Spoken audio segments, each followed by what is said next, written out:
함께 볼 말씀은 고린도후서 4장 5절부터 10절까지 말씀입니다. 고린도후서 4장 5절부터 10절까지 말씀입니다.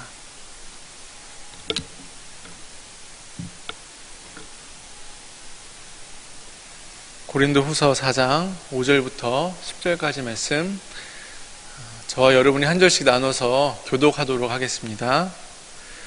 우리는 우리를 전파하는 것이 아니라 오직 그리스도 예수의 주 되신 것과 또 예수를 위하여 우리가 너희의 종된 것을 전파함이라. 어두운 데에 빛이 빛이라 말씀하셨던 그 하나님께서 예수 그리스도의 얼굴에 있는 하나님의 영광을 아는 빛을 우리 마음에 비추셨느니라. 우리가 이 보배를 질그릇에 가졌으니 이는 심히 큰 능력은 하나님께 있고 우리에게 있지 아니함을 알게 하려 함이라. 우리가 사방으로 우겨쌈을 당하여도 쌓이지 아니하며 답답한 일을 당하여도 낙심하지 아니하며 박해를 받아도 버림받지 아니하며 거꾸로 뜨림을 당하여도 망하지 아니하고 우리가 항상 예수의 죽음을 몸에 짊어짐은 예수의 생명이 또한 우리 몸에 나타나게 하려 함이라. 아멘. 오늘은 보배를 담은 질그릇이라는 제목으로 말씀을 나눠보려고 합니다. 여기 어울리지 않는 두 단어가 붙어 있습니다. 하나는 질그릇이고 또 다른 하나는 그 질그릇 안에 있는 보배라는 단어입니다. 모두 아시겠지만 질그릇은 흙을 가지고 빚고 구워서 만들어냅니다. 흙은 어디서나 구하기 쉽고 질그릇 제작도 쉽기 때문에 사실 이 질그릇은 굉장히 그냥 막 쓰이는 그릇입니다. 그런데 오늘 말씀에서는 그런 질그릇에다가 보화를 담았다라고 이야기하고 있습니다. 보통 내용물이 귀하고 소중할수록 그것을 담아내는 그릇도 값지고 근사한 그릇에 담는 것이 당연합니다. 그런데 왜 그런데 왜 하나님께서는 그 보배를 그릇 안에 담겨 있다, 그릇 안에다가 담으셨을까요?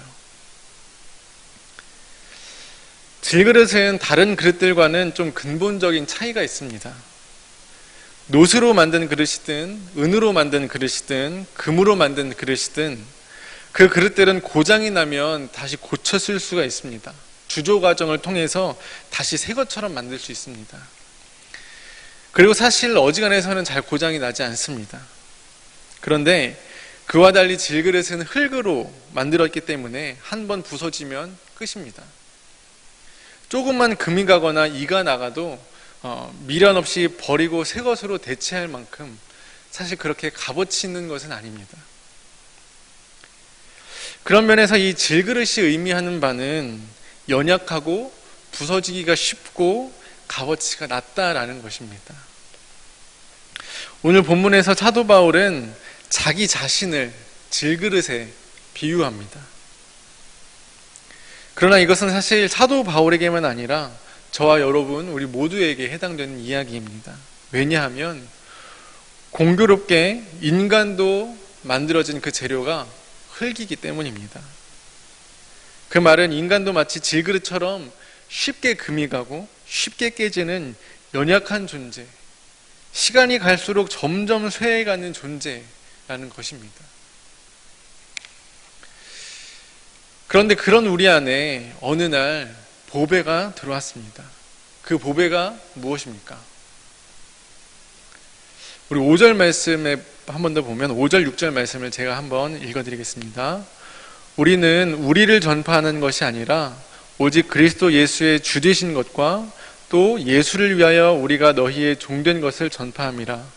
어두운 데 빛이 빛이라 말씀하셨던 그 하나님께서 예수 그리스도의 얼굴에 있는 하나님의 영광을 아는 빛을 우리 마음에 비추셨느니라. 방금 읽었던 본문에 따르면 보배는 예수님이라고 말할 수도 있고 또한 예수 그리스도의 얼굴에 있는 하나님의 영광을 아는 빛이라고 말할 수도 있습니다. 그런데 문제는 그 보배가 이 질그릇 안에, 우리 안에 담겨 있다는 게 문제입니다. 그게 왜 문제냐? 이 질그릇의 상태가 옹골차게 견고하게 그 상태 그대로 있으면 질그릇 안에 그 무엇이 들어있는지 알 수 있는 방법이 없습니다. 그리고 보배가 가지고 있는 그 빛을 드러낼 수가 없습니다. 그래서 문제인 것입니다. 질그릇 안에 있는 보배가 드러나고 그 빛이 비추기 위해서는 그릇에 금이 가고 깨지고 계속해서 부서져야지 그 보배가 드러나게 되고 빛이 드러나게 되는 것이죠. 다시 말해서 우리 안에 있는 예수 그리스도가 드러나시려면 우리가 깨지고 부서져야 한다는 말입니다. 그런데 여러분, 이 말씀을 들으면 뭔가 마음 한구석이 부담이 되고 답답하지 않으신가요? 나는 부서지고 싶진 않은데, 나는 깨지고 싶지는 않은데, 나는 좀 잘 되고 싶은데 하는 마음이 우리 마음의 한구석에 있어서 깨지고 부서져야 한다는 메시지가 머리로는 이해되지만 마음으로는 선뜻 받아들여지지 않는 것이 사실입니다. 사실 많은 사람들이 종교를 갖는 이유, 하나님을 신앙하는 이유가 하나님을 믿게 되면 잘 되고 건강해지고 풍요로워지고 마음이 늘 편할 것을 기대하면서 신앙생활을 하잖아요. 이것은 이런 겁니다. 질그릇 같던 내 삶이 동그릇이 되고, 동그릇에서 은그릇이 되고, 은그릇에서 나중에는 최후에는 고귀하고 가치 있는 금그릇이 되기를 희망하면서 보통 신앙을 한다는 거예요. 그런데 이상하게 오늘 말씀에서는 그 질그릇마저도 부서지고 깨어져야 한다라고 우리에게 말씀하기 때문에 이 말씀이 우리에게 부담으로 다가오게 되는 것입니다.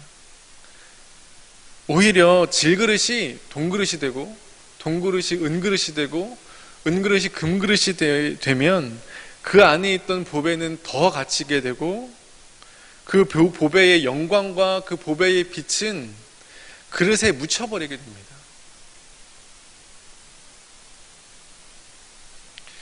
질그릇에 담긴 보배, 우리는 아주 근사하고 아름답게 그 말씀을 읽었지만 사실 그 실제는 감당하고 싶지 않은 역설적인 메시지입니다. 내가 깨지면 보배가 드러나고 내가 잘 되면 보배가 가려지는 이 딜레마 때문인 거죠. 그런데 실제로 우리가 예수를 믿고 신앙생활을 하면서 보면은 더 잘 되기는커녕 어려움과 역경의 연속일 때가 많습니다. 뿐만 아니라 우리 주위를 둘러봐도 대부분 하나님을 믿지만 하나님을 섬긴다고 하고 하나님을 따른다고 하지만 쉽지 않은 인생을 살아가는 경우가 더 많습니다. 그러면 우리 믿음에 이런 의문이 생기게 되죠. 이게 내가 믿는 기독교의 보답이 맞나? 내가 복받고 있는 것이 맞나? 내가 잘 믿고 있는 것이 맞나? 하는 의문이 생기게 됩니다. 이러한 질문은 질그릇이 금그릇 되려는 목적을 가지고 있는 사람들에게 반드시 찾아오는 질문입니다. 왜냐하면 성경에서 말하는 신앙의 길은 질그릇이 금그릇이 되는 길이 아니라고 줄기차게 이야기하기 때문입니다. 그런 게 신앙이라면, 그런 게 복이라면, 그런 게 성경에서 말하는 하나님의 은혜라면 예수 그리스도의 십자가를 어떻게 설명할 수 있으며 그 예수님의 십자가의 길을 뒤따라간 사도들과 제자들의 이야기를 우리는 어떻게 설명할 수 있겠습니까?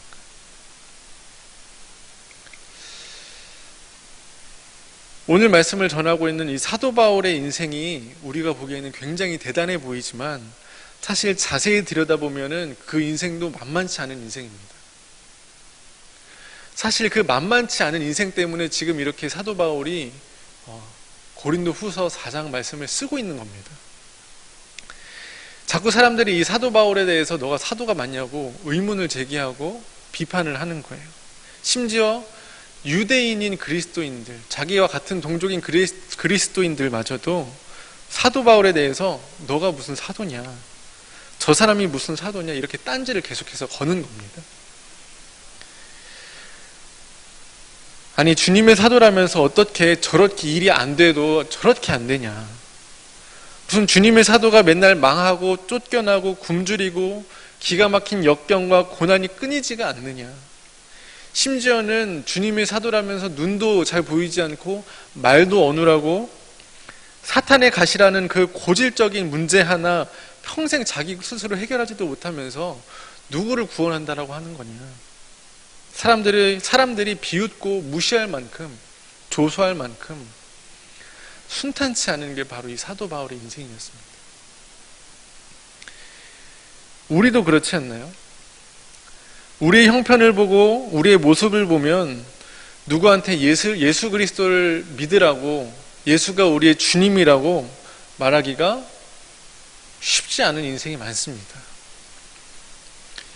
내가 질그릇으로 살다가 금그릇은 아니어도 한 동그릇 정도, 은그릇 정도는 돼야지 내가 폼나게 전도할 텐데, 예수를 그리스도라고, 하나님 믿으면 잘 된다고 전도할 텐데, 지금 내 모습대로 예수를 믿으라고 하면 너나 잘하라고, 네 꼬라지를 보라고, 그런 조소와 수모를 당하게 될 것 같아서 선뜻 복음을 전하기 어려울 때도 있습니다. 그런데 정말 그런 생각이 저와 여러분의 마음 안에 자리 잡고 있다면 그것은 여전히 하나님께서 일하시는 방식을 잘 알지 못하기 때문입니다. 정말 예수 그리스도가 보배된 것이 어떤 것인지 잘 알지 못하기 때문입니다.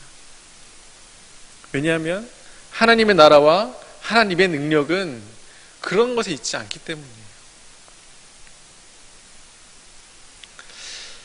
8절부터 10절까지 말씀을 제가 한번 더 읽어드리겠습니다.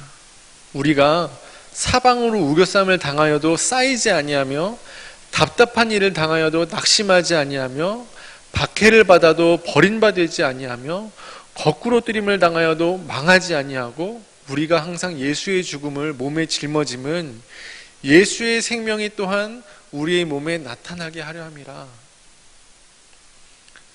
우리가 가진 생명은 이상하게도 무너지고 낭망할 때, 세상 사람들 보기에는 불쌍하고 안타까워 보일 때 더 빛을 발하는 것이 우리가 믿는 신앙입니다. 우리 안에 있는 보배입니다. 그래서 하나님은 늘 강하고 큰 사람들, 성공하고 잘된 사람들보다 항상 약한 자들, 미련한 자들, 그들을 앞장 세우시고 그들로 인해서 강한 자를 부끄럽게, 지혜 있는 자들을 부끄럽게 하는 것이 하나님의 방식입니다. 하나님이 일하시는 방식을 잘 나타내는 대표적인 구약의 사건 하나를 좀 소개해 드리려고 합니다. 그것은 사사기 시대의 이야기인데요. 그 당시 이스라엘 백성에게 굉장히 골치 아팠던 존재들이 있었습니다. 그게 누구냐면 바로 미디안이라는 나라입니다. 이 미디안은 이스라엘을 7년 동안이나 괴롭혔습니다. 괴롭히는 데는 어떤 특별한 목적이 있다기보다 정말 성경을 읽어보면 괴롭히기 위해서 괴롭히는 것 같은 정말 악랄한 사람들입니다. 왜냐하면요, 강한 그 군대를 이끌고 들어와서 공격을 하는데 그들에게 개미 새끼 한 마리 남겨놓지 않고 완전히 멸절시킬 수 있는 강력한 군대와 힘이 있었거든요. 그런데 그들은 나라를 완전히 멸망시키지 않고 추수할 때나 파종할 때 와서 파종해 놓으면은 농사를 완전히 망쳐버리고 추수할 때는 그 농작물을 싹 다 가져가서 그들의 먹고 살기 미래를 힘들게 합니다. 그래서 공격을 당하는 나라 입장에서는 굉장히 아주 피를 말리는 거죠. 영화 같은 데 보면은 사채업자가 돈 들어올 때쯤 되면 어떻게 그 냄새를 맡고 찾아와 가지고 폭력을 행하면서 그 돈을 싹 가져가잖아요. 그렇게 이스라엘이 7년 동안을 당했습니다. 그래서 하루는 이 기드온이라는 사람이 포도주의 즙을 짜는 그 틀 안에서 미라를 타작하고 있었습니다. 이 장소와 이 작업이 어울리지가 않죠. 포도주 짜는 그 틀은 굉장히 밀폐된 좁은 공간인데 그 좁은 공간에 미라를 타작을 하고 있다는 거예요. 그 안에서 타작을 하고 있다는 거예요. 왜냐하면 언제 노략을 당할지 모르는 그 미디안을 피해서 몰래 숨어서 타작을 하고 있었기 때문입니다. 그런데 그때 하나님께서 기드온을 부르십니다. 혹시 뭐라고 부르셨는지 기억이 나시나요? 하나님께서 이렇게 부르십니다. 큰 용사여, 큰 용사여라고 부르십니다. 그 포도주를 짜는 틀, 좁고 밀폐된 틀 안에 숨어서 타작을 하던 겁 많은 기드온의 그림과는 전혀 어울리지 않는 호명입니다. 성도님들께서 한번 그 기드온의 입장이 돼보시면 어떨까요? 그 좁은 틀 안에서 미라를 숨어서 두려워하면서 망을 보면서 미라를 털고 있는데 하나님께서 나타나서 여러분을 부르시기를 큰 용사여라고 부르시는 거예요. 이미 기드온은 그 좁은 틀 안에 들어가 있었지만 아마 하나님께서 그를 큰 용사라고 부르실 때 그보다 더 작은 쥐구멍에 들어가고 싶었을 겁니다. 위에서 말씀드린 사도 바울의 그림과도 사실 비슷하죠. 용사답지 않은 용사, 사도라고 보기에 어려운 사도. 하지만 하나님은 기드온에게 미디안으로부터 이스라엘을 구원해내라 라는 명령을 주십니다. 그러자 기드온이 뭐라고 대답하냐면 이렇게 얘기합니다. 기드온이 그에게 대답하되 오 주여 내가 무엇으로 이스라엘을 구원하리이까 보소서 나의 집은 므낫세 중에 극히 약하고 나는 내 아버지 집에서 가장 작은 자니이다. 극히 약하고 작은 자니이다. 자기가 자기 자신을 나는 질그릇이라고 고백을 하는 거예요. 그런데 여기서 끝이 아니라 이 사람이 어찌나 겁이 많든지 하나님께 여러 가지 시험을 통해서 확신을 요구합니다. 양털을 가지고 이슬에다가 적셨다가 말렸다가 하는 그런 시험을 통해서 말이죠. 하나님은 그럼에도 불구하고 그런 기드온의 성정을 이미 잘 알고 계셨고 그래서 그에게 확신을 주셨습니다. 드디어 기드온은 거의 등 떠밀리듯이 미디안의 군대와 이제 한바탕 하기 위해서 출정을 하는데요. 처음에는 32,000명이라는 군사를 데리고 출정을 합니다. 32,000명이면은 뭐 10만 명과 싸우기에는 많은 숫자는 아니지만 그래도 좀 지형지물을 이용하고 전략을 잘 짜서 머리를 잘 쓰면은 그래도 한번 붙어볼 만한 숫자입니다. 그런데 중간에 하나님께서 그 32,000명 중에서 22,000명을 돌려보내라고 하시는 거예요. 돌려보내라고 하시면서 왜 돌려보내라고 하셨는지 혹시 기억나시나요? 하나님께서 이렇게 말씀하세요. 너무 많다. 여호와께서 기드온에게 이르시되 너를 따르는 백성이 너무 많은즉 내가 그들의 손에 미디안 사람을 넘겨주지 아니하리니 이는 이스라엘이 나를 거슬러 스스로 자랑하기를 내 손이 나를 구원하였다 할까 함이니라. 그래서 하나님은 22,000명을 32,000명 중에 22,000명을 10만 명과 싸우는데 돌려보내세요. 그래서 이제 1만 명이 남았습니다. 1만 명을 가지고도 긴가민가 하면서 길을 가는데 하나님께서 바로 한 번 더 말씀하십니다. 백성이 아직도 많다. 하는 수 없이 시냇가에서 군사들이 물을 마실 때 물 마시는 모습을 보고 사람을 구분하는데 그 중에서 9,700명은 그 시냇가에 무릎을 꿇고 개처럼 앉아서 핥아 먹는 사람들이었고 300명은 손으로 물을 떠서 이렇게 마시게 되었습니다. 하나님이 그 광경을 판단하시고 9,700명을 집으로 다시 돌려보내셨습니다. 우리는 이 장면을 읽을 때 그 300명의 병사들에게 용사라는 수식어를 붙여주기를 좋아합니다. 기드온과 300용사 이렇게. 마치 정예부대, 특공대처럼 그들은 늘 경계심을 갖는 모습이 참된 군인의 자세다. 용감하고 출중한 사람들이다. 이렇게 그들을 높이 평가하는데 사실 그런 것이 아닙니다. 이 사건에는 하나님의 일관된 구약에서부터 계시록까지 연결되는 일관된 하나님의 법칙 하나가 하나님의 원리 하나가 숨겨져 있는데 그것은 많은 쪽을 돌려보낸다는 겁니다. 32,000명 중에서 22,000명을 돌려보내셨고요. 1만 명 중에서 9,700명을 돌려보내셨습니다. 이유는 하나죠. 다른 이유를 대지 않습니다. 너무 많다. 무엇을 위해서 너무 많죠? 하나님의 전능하심과 하나님의 능력을 드러내시기 위해, 하나님의 하나님 되심을 드러내기 위해서는 10,000명도 너무 많다.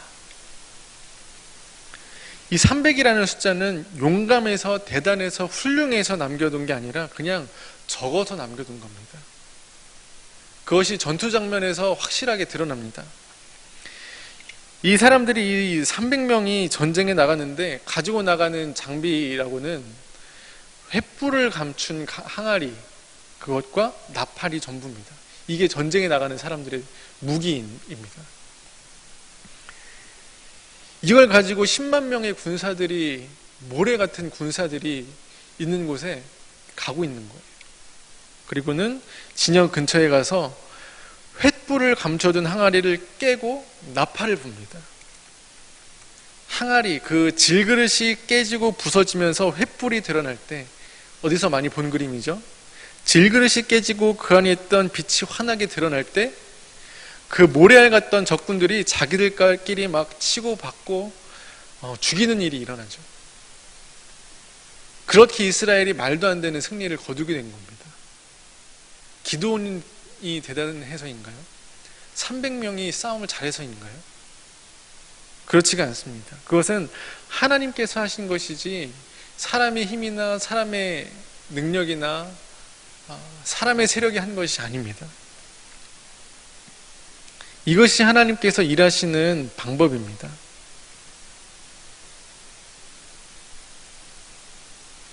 그래서 하나님께서는 그의 백성인 이스라엘을 선택하실 때도 이렇게 말씀하시죠.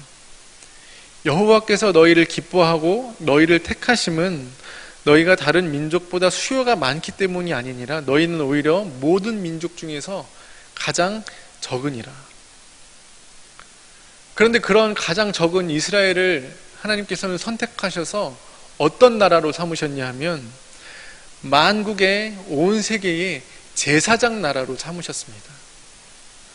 온 땅 가운데 하나님의 뜻을 선포하고 통치를 이뤄가시고 구원을 열어가는 매개로 이스라엘을 선택하신 것입니다. 이것은 구약을 넘어서 신약에서, 그리고 신약을 넘어서 지금까지도 우리를 통해서 일하시는 하나님의 방법입니다. 그래서 사도 바울은 고린도후서 12장에서 이렇게 말합니다. 나에게 이르기를 내 은혜가 내게 족하도다. 이는 내 능력이 약한 데서 온전하여짐이라 하신지라. 그러므로 도리어 크게 기뻐함으로 나의 여러 약한 것들에 대하여 내가 자랑하리니 이는 그리스도의 능력이 내게 머물게 하려 함이라. 그러므로 내가 그리스도를 위하여 약한 것들과 능욕과 궁핍과 박해와 곤고를 기뻐하노니 이는 내가 약한 그때의 강함이라. 그런데 우리는 종종 세력과 크기와 화려함에 기죽을 때가 많습니다. 세력과 크기와 화려함의 우상을 부러워할 때도 많습니다. 그런데 오늘의 말씀에서는 그런 것을 부러워하지 말라고 말씀하세요. 그리스도인은 세력으로, 크기로, 화려함이나 근사함으로 승부 보는 이들이 아닙니다. 우리의 삶이 아무리 질그릇 같아도 우리 안에 계신 부와 예수 그리스도로 말미암아 살아가는 자들입니다. 그분으로 인해서 승리하는 자들입니다. 왜냐하면 예수님께서 우리에게 베푸신 은혜가 그렇게 우리에게 부어졌기 때문입니다.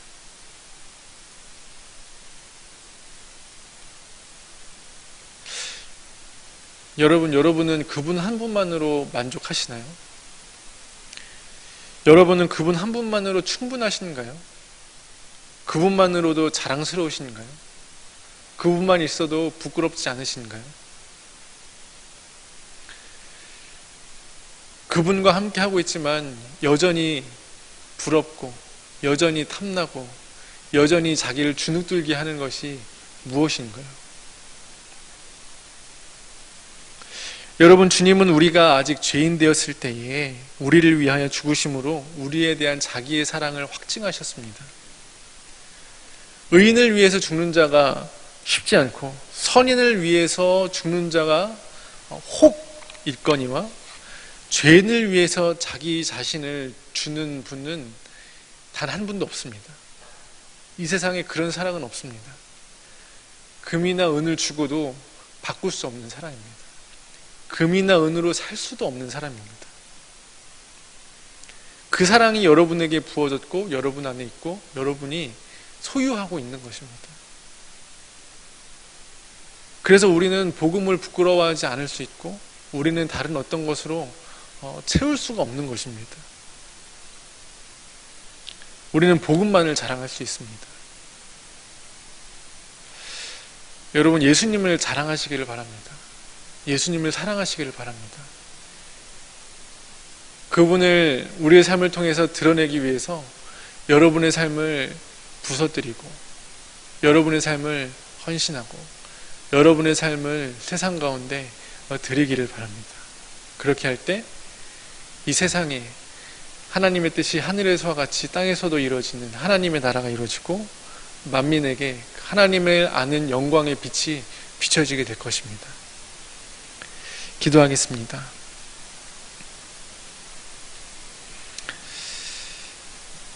주님, 우리 안에 이미 그 무엇과도 바꿀 수 없는 보배가 있기 때문에 금으로도 은으로도 살 수 없고 그 무엇과도 바꿀 수 없는 보배가 있기 때문에 우리는 그 보배를 자랑합니다. 나의 잘됨과 나의 성공을 위하여서 주님을 믿는 것이 아니라 오직 주님 그분 한 분만으로 만족하고 그분 한 분만으로 충분함을 고백하며 오직 주님만을 자랑합니다. 질그릇 안에 담긴 그 보배를 날마다 드러내기 위하여 십자가의 길, 예수가 가신 길을 따라가게 하시고 우리가 그 길을 걸어갈 때에 이 땅 가운데 부활의 생명에 충만할 수 있도록 우리를 그렇게 제자로, 전도자로 사용하여 주시옵소서. 감사드리며 예수님의 이름으로 기도드립니다. 아멘.